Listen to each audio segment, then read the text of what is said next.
Hello అండి, ఇది టమాటా నారండి. ఒక దగ్గర అంటే కింద కూరగాయలు కట్ చేసినప్పుడు వంటకి టమాటా కట్ చేసినప్పుడు సీడ్స్ సపరేట్గా వస్తే అవి ఒక కుండీలో పోసాను. నారు వచ్చింది. వాటిని మా వారు ఈరోజు ఇలా పెట్టారు చూడండి. నారు తీసుకొచ్చి అన్నిటినీ ఇలా పెట్టారు. అంటే మార్నింగ్ పెట్టారు, ఇప్పుడు కొంచెం వాడినట్టుగా అంటే కొంచెం తలవాలినట్టుగా అయినాయి. అవి ఇప్పుడు నీళ్లు పోస్తే కోలుకుంటాయండి. వాటర్ పోద్దాము. పొద్దున వరకు కోలుకుంటాయి ఇవి. అన్నిటికీ కొంచెం వాటర్ వేస్తే, అంటే మార్నింగే పెట్టారు కదా.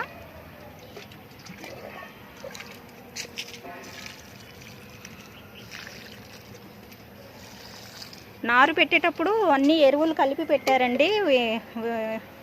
బాగా మాగిన పశువుల ఎరువు, వర్మి కంపోస్టు, ఎప్సమ్ సాల్టు, సుడోమోనాసు, ట్రైకోడర్మా,